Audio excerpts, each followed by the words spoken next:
It'll be good. It'll be great. No, I'm going to fix it. Sorry, Scott. It's okay. This is authentic podcasting. It really is. You should hear the stuff we actually edit out. This is tame. Right, Tony? This is great. Wait, are we redoing this? Ready? Great. Me too. He's so mad. Welcome back to Change Ed. Changed. Change it. Changed. Yes. All right. We are here and we are at the NSTA conference in Philadelphia. Yeah. Thank you, NSTA, for providing us with a room so that we could actually podcast. With a window. With a window. And kind of like spotlights. Yeah, no extra charge. It's a little weird. Well, we had to work for it. I had to work for it. Okay, we'll cut that out. I do have to say I appreciate the ice cream cups that you're using to put moisture up. Okay, so thank you for calling it out. I said to him yesterday or the day before, I was like, can we get you like a little riser? Because this looks really unprofessional. But I've had them for a long time. That's engineering design at its finest. Thank you. Thank you. It was my STEM design challenge. It's been a solid year of those cups. I don't know how they And we've talked about them on the show, right? Haven't we? Haven't we talked about them before? I don't think we have. I didn't think get to that episode. That never We made the talk cut. about them never all the made it. time because it's embarrassing, but Yes. So thank you, everyone, for your support. I am your host, Andrew Kuhn, education consultant from Montgomery County Intermediate Unit. Here with me is the best. Patrice Simichek, also at the Montgomery County Intermediate Unit. Are we in education or educational today? Depends on how you're feeling. Oh. I mean, Tony changes his title all the time. Doesn't matter. Okay, so I'm an education consultant because that's what you told me I am. Okay. Wow. All right. And also here with us is Tony with a new title. Tony Marabito. Thanks to Scott, I am now STEM integration specialist. Yes. All Did you right. change your email? Love it. Yes. Wow. Ooh, don't Between tell recordings, his boss. changed his episode or during. Don't Who tell knows? his boss. So we have not one, but two guests here with us today. And a return guest. One of them is a return guest. He's never heard the show, but he's here with us. Scott Oste like toast. Correct. Welcome, Scott. Thank you. Thank It's you for great to coming be on back. the show again. And if we would just remind our audience, It's been so long been since so we've long. seen Yeah. you. Like 10 years. yeah. And if you go in dog years, it's a long time. It's a long time, yeah. You haven't aged a day. Oh, You I look- feel like I have. Your podcast stresses me out. stresses Not just us you, out, Scott. too. We're piping it all right into your ears. It's like, it's tough. So, Scott, could you just remind our Change Ed audience who you are and where you're from? Sure. My name is Scott Oste. I am a curriculum supervisor at Northampton Area School District. Great. Thank you. And with us, we have the one and only Katie Trach. Katie, welcome to the show. Thank you. Katie, if you don't mind introducing yourself to the Change Ed Nation, please. I am Katie Trach. I am the younger version of Scott. Yes. Obviously, that Get was- it, yeah. girl. Yeah. Because he's aged from the show. You So wait till much. the end. Yes, very much so. I am also a curriculum specialist at Northampton Area School District. Where is Northampton Area School District? Great question. It's north of the Hampton School District. Thank you, Andrew. I was asking the people that actually were located Oh, there. sorry. Please. This is your show. Excuse me. It's just north of Allentown, Pennsylvania. Oh, okay. You couldn't have said Hampton. Come on. You couldn't support me on that one? No, he's good. He needs to be factual Absolutely and not. accurate. There might not be a Hampton It's in in Pennsylvania. Northampton County. No, just Yeah. So wait, are they your people? Yeah. No, they're next door. They're my Technically, people. That's where I grew Oh up. no! So, Did you cross? Wait, I thought you grew up in Bath. which is in Northampton Area It School is. District. he crossed over. So have you been to his mom's pizza so shop? You know the pizza shop? What pizza shop? My place. Yeah. That's my parents. That's your parents? Yeah. No way. Yeah. They own a trash Right up the- company. You might have. No, we don't. No, we don't. IRS. We do not. It's off the books. And off the podcast. they threatened to put Andrew in with the fishes. Yeah. No, but George Wolfe was my favorite park growing up. They had the perfect wooden whole thing going on with Wow. the. Yeah, it was amazing. Wait, what? George like Wolfe a Elementary like a castle School. park? Yes. Stop. Yes. it. The ones that are on Instagram that are now like dissolved because of probably asbestos or whatever else. But it was amazing. Did it have one of those rickety bridges? Yes. Oh man. Yeah. I will. You could launch kids off of it? Yep. Yeah, that was great. She didn't say that as an education person. We have We're fun at taking a recess. field trip to a park today, Just kids. cut that out. We're looking at inertia. STEM design. Who wants to be an astronaut? Stand here, I'll jump. How come all the teachers are volunteering to jump? Me way. our podcast last year with Tony's mom was our most listened to maybe ever, because For a long time, yeah. if you went into her store, it was mandatory that you downloaded it immediately, right? If you Strong were a presence in Beth. constituent. Yeah. All 1,000 people that live there Listen to it. Yeah. Yeah. Wow. It was mandated. I was like, my mom matters too. Like she was. Mayoral decree. Yeah. Anyway, this is not why you came on. I know we want you to think that we are professionals. It all makes sense now and is connected. Thank you. That's Yeah. all I needed was Yeah. a little something that didn't involve you. Doesn't feel right. I feel off. You brought it there. What did you tell me that we wanted to talk about for this episode? Their The curriculum, curriculum stuff and maybe steals. incorporating steals and maybe some challenges. All right, I didn't write it down. So we would love to hear from you in Northampton, which is above Hampton, as everyone knows, Yes. more about the work you've been doing in your curriculum, because transitioning to steals and GSS, as we're here at NSTA mentioning that as well, is a big undertaking. So what does that process look like for the both of you and kind of your arenas? Sure. So I have to give credit to my boss, Dr. Michelle Schonenberger, and our superintendent, Mr. Joseph Kowalczyk, supporting us in making these shifts well before the steel standards came out. I came into the district in 2015. My supervisor, who was Dr. Schonenberger at the time, said Pennsylvania probably will come out with their own version at some point, 15, 20 years down the road. So Yeah. let's just We make like that 5 shift. words changed. Yeah. Yeah.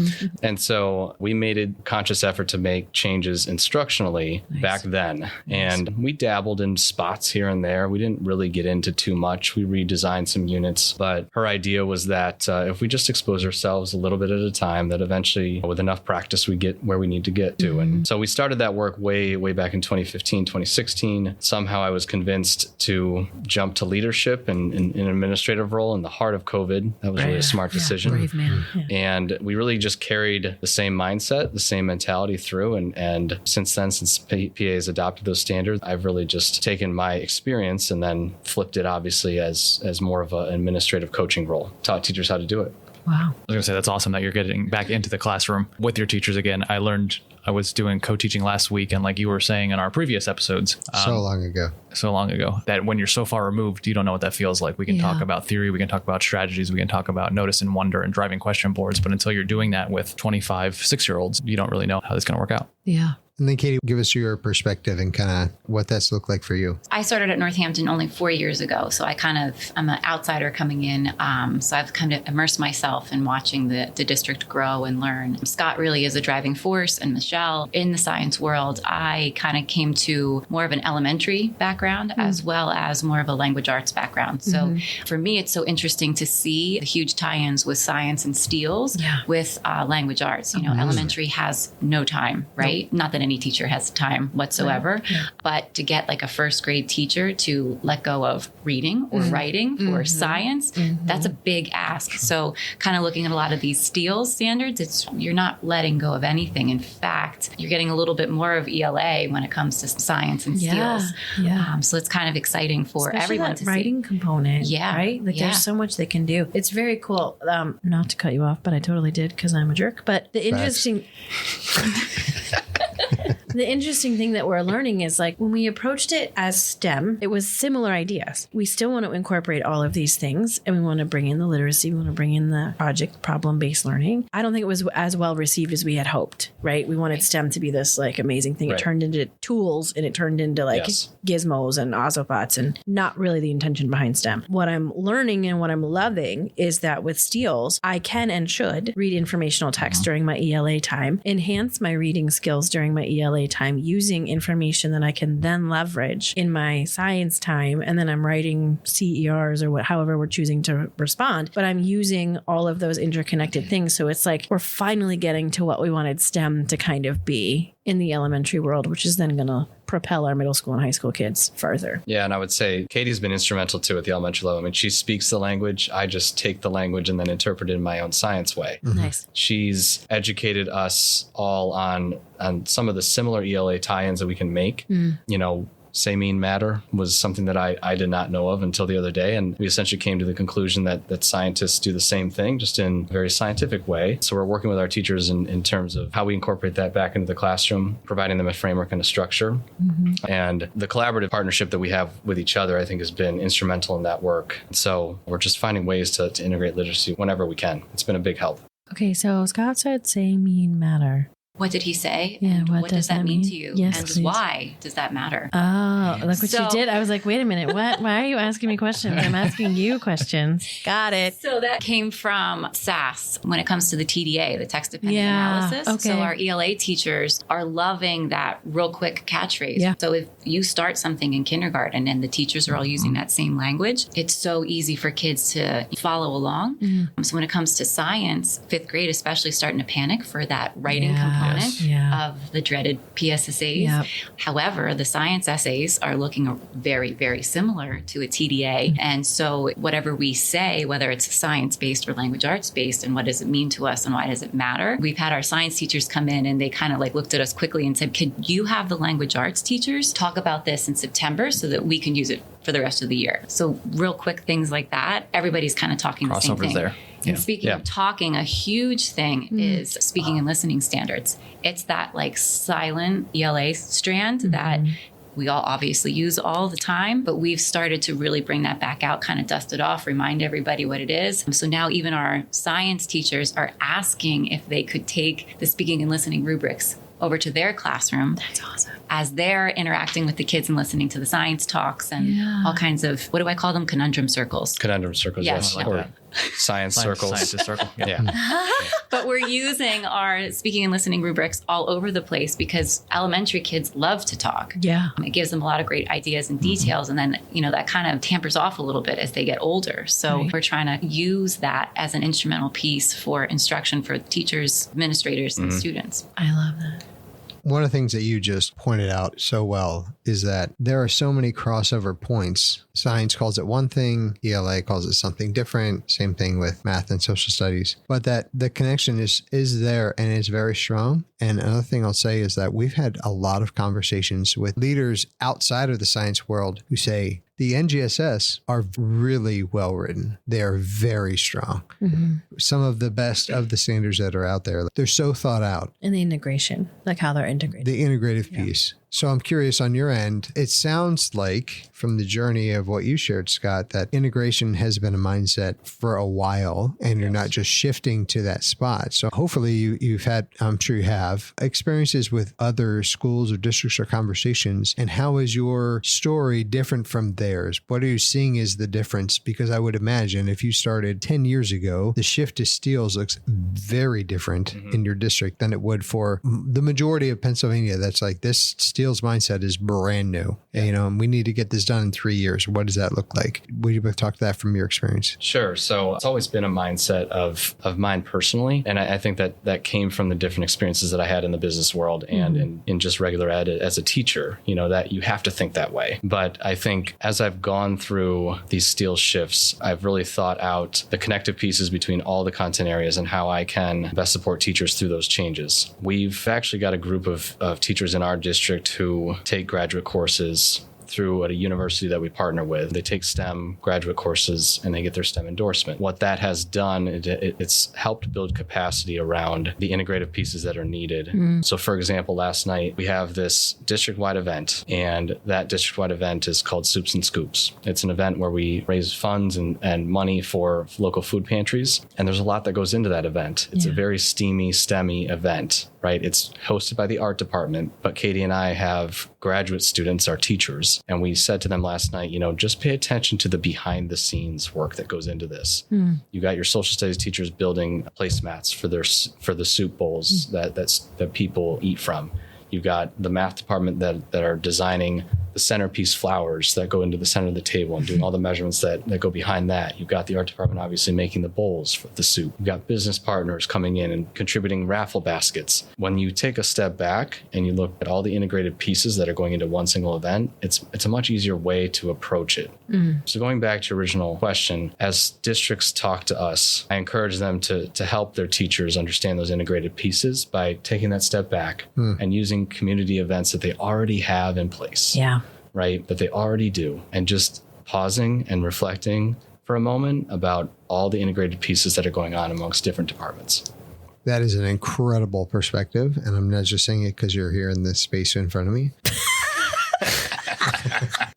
Truly mean that, because we live integrated lives as human beings. So if we step back, as you're saying, I love that perspective. We step back from what can be a very blurry space, but we experience integrated lives so much. And so providing, we talked about this on our last episode 10 years ago, that the perspective piece is so important. So where are we experiencing integration, and what can that look like here versus kind of separating it out? And I imagine, I'm generalizing here, but that our elementary teachers are actually probably some of the best at integrating, because they're like, I don't have any more time. Yes. I've got to figure out how to math and science at the same time, or how to, bring things together. And so, Katie, my question for you is, are you seeing that for Steeles? You started to talk about it a little bit, but I want to lean a little more into it, because I think for our elementary listeners, like, the struggle is so real. Yeah.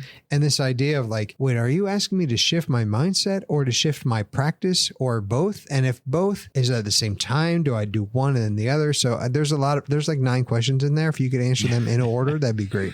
Without and using, then address the lack without using your hands. First.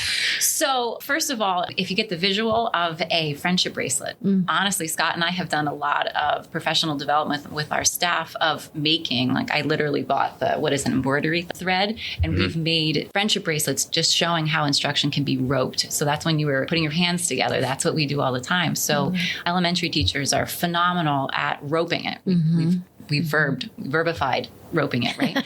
So is it speaking and listening? Is it reading? Is it writing? Is it science? It doesn't matter. Right. And the more you the elementary teachers do it all the time. Like, you have a read aloud, something comes up in a read aloud, you have the whole class's attention. You end up talking about math, science, social studies right there. If you ask the teacher what they did, they'll say, I did read aloud for 10 minutes. Really, there's all kinds of subjects and things in there. A big shift is being intentional ahead of time about what you're about to rope. So as you look at the new standards, you can kind of see the behavioral component. You can see the structures. So elementary teachers, they might be afraid at first. What do you mean science standards? I still don't know all the old science standards. What about the new science standards? Really, though, they're behavioral experts of roping it, understanding what's going on. We're talking, we're listening, we're reading, we're writing. Kindergartners are probably the best students you've got for asking questions and inquiry based. Capitalize on that. Right. What are we doing? Are we in science class? Are we drawing a diagram? Because that's the only way we can write. They will draw, they will hypothesize, they'll do all the things. They don't really understand what they're doing at the time. And the teacher's just getting anything and everything from them. So it's truly ropified, the content and what we're doing and how we do it. I love that. Ropify. That's awesome. Ropify. You heard it we here might have first. to put that in the Change title. Ed. That might have to be in the title. Ropify your life. It's already actually been ropified. Yes. For us as adults. Everything is ropified. I just want to see how many times I can say ropify. I think we're on 4. Yeah. Tony, were you going to say something? I was going to ask a question, but I wanted him to say ropify. Yeah. One more time. I get an even 5. So with your 2 different roles. So professional. In elementary and then in secondary. And Steeles integration just in general. What are some of the bigger challenges that you've seen or that are recurring themes in maybe some of your meetings or your sit downs with your teachers? And how have you started to try to plan and overcome? I've had the pleasure of working with your teachers and they are amazing. They are willing to learn. Great. So that's not an issue that I don't think you have. Well, I think the elephant in the room is time, right? Time is... It's a big task, and that's been a big challenge, and it's a big challenge for any district, not just a Northampton thing. We've had to make some schedule changes in elementary world to prioritize science, and obviously be intentional about how we use that time together, but also provide the flexibility for teachers to make instructional decisions around that time. Katie and I think instructional decision making is like on the daily for Katie and I. How do you become better instructional decision makers in the moment? And how do you gain the confidence to do that? And, elementary has to be masters of everything because they have to teach everything. So our roles have been, how do I best support, coach, and then find those integrated pieces in elementary world to save time. Nobody has time there. And so how can I show you the connected pieces so that we're not doing one more thing? We're actually we're checking a lot of boxes along the way and being very intentional. I would like to say, Scott, that you clearly missed your moment, because if you're saying you're trying to be better in the moment, that's when you say, and that's why we listen to Change Ed. Oh, yes. That was the moment flew by. Ask the question again. I'll answer differently. Redo. Sorry, that assessment has passed, sir. So, from your perspective, again, each of you, what's the thing you would say that has really made the difference? For our listeners who are listening to this saying, where do I start? How do I know what I don't know? There's so much out there to not know. What is some either words of encouragement or this, we're going to pretend like this is a second and third last to final thought that you could provide to educators? So we were very intentional in elementary world around starting scientific modeling. So scientific modeling is a great entry point, in my opinion, to get elementary teachers to do this work. Anybody can draw a picture. It does not have to be a Van Gogh, right? Yeah. You can just get your ideas from your brain on paper or verbalize it, whatever, a student is able to do. But scientific modeling has been kind of a K to 12, I don't want to call it an initiative. It's been an undertone for a year or two now. And I just said to our elementary teachers, if you can just get kids to model out ideas and then maybe explain to you and verbalize to you what that model looks like or what it means around maybe a central phenomena, that's a huge, huge first step. If they can get to other kids and revise their thinking based on the collaborative discussions they have with other kids and even groups of kids back to their model, there's again more collaborative conversations they have. And that one single thing that you're doing in the classroom has opened up lots of doors for kids. And so I always give that piece of advice to school districts. Start with scientific modeling. It's a great entry point, K to 12, that anybody can do.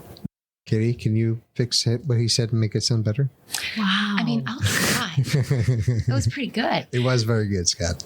I would say the only other thing you could add to the modeling is the talking about the modeling. That's such a huge piece. So we work together all the time. He has that secondary lens, that content heavy elementary. We co-plan a lot of things. We don't really know what our official job titles anymore because we change them all the time. So a lot of times, like I translate elementary for him. Yeah. He translates secondary for me. Yes. But what you hear from secondary a lot is how do we get these kids to talk more, or how do you get them to write more? Well, you can't write more until you can talk more. So getting comfortable with modeling and getting comfortable with talking, and it's an easy educator move. It's an easy student move. Builds confidence all around. But a huge one.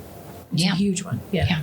We've been so fortunate to be part of so many great conversations. And one of those really great conversations that we've had recently was someone who even helped work on the NGSS. They were saying that in elementary, that connection where as students are learning words, you actually be verbalizing it to make it visual for them so they can understand it. And he was making the connection of and we're doing that in so many ways through our STEEL standards. We're trying to help them visualize what this might be or visualize a process versus telling them. We're having them experience it. And you can very much see that coming alive in the work that both of you are doing and how you are modeling that and how you are trying to lead forward. And I think for our listeners who are like, well, we're not Northampton. We weren't 10 years ahead. We're just getting on board now. I think the key takeaway is that it doesn't require you to have been 10 years ahead. Maybe the conversation started because of the change in standards. Whatever the impetus is for the change, you have the power to choose the direction that you're going to go, where you end up. So it starts now for someone. In 10 years, it could look very different based off of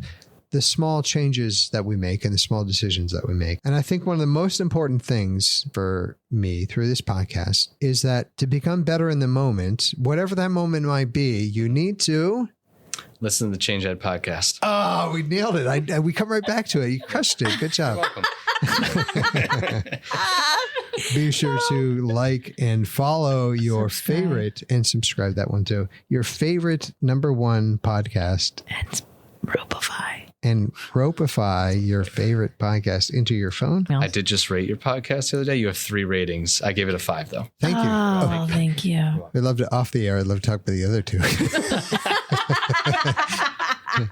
I told my mom not to rate us. Darn it. I'm checking this off my bucket list. I'm not lying. Thank you. This has Good. been an awesome experience. Yeah, I appreciate you guys Anytime doing you want this. to come on, because it's nice to have people who mess with Andrew. Yeah, it really feels good. My soul has been filled today. Thank you. My bucket has been filled. Yeah. He doesn't have to be here. I don't need to be ropified in this experience. Yeah. There's a club if you guys need therapy after this I think we're session. starting a mastermind around support groups for Andrew. There's quite a few of us. He's a monster. Fan mail. I enjoyed everyone except for Andrew. Is it really in there? No. I wrote that. Yeah, but the way you it's looked not at on me, there. you were Enjoy like, the can you episode. believe they Keep wrote up that? the I'm like, STEM-related yes, I content. can. All good. It's fan mail on Spotify. Contact us right through the app. Make sure to like, follow, and subscribe and heart, stars, whatever Rate you it. need to do. Give it a rating as long as you give it a 5. Say nice things about your favorite host And text us on Spotify. because you'll be ropifying us into your life. Just Even in those hard moments when you're cleaning the garbage disposal, Change Ed is there. Scott? That's all I do. All I do is listen to the Change Ed podcast, and then I just put everything you tell me in action. That's really what my job is. We're done here. Shut the No. yes. I am so happy right now. I love every don't, second. I don't even want this anymore. You can take Love all how your everybody swag picks up on and your go stuff. away from me. It's No, so it's actually us. We do that. Oh, you guys do So the same you're thing? doing the hand Oh, motion. yeah. We call it. Are you guys? Oh, we thought you were making fun of him because this is how he talks. That as Both. well as Okay, we make fun this of is a yes ourselves all and the time. moment. I Yes. love it. Thank you. Yeah. Yes. I'm sorry I misinterpreted your No. niceness. You say thank you or you're welcome. Yeah. Yeah. Both. Yeah. You say yeah, both. Yeah. Thank you and you're welcome. Yeah. You're going to walk away from it and be like, man, that guy's, we were really harassed on that show. Good thing they edited all that out. Yeah. I don't Yeah. mind. Yeah. The bow tie really threw me off. I thought he was going to be nice.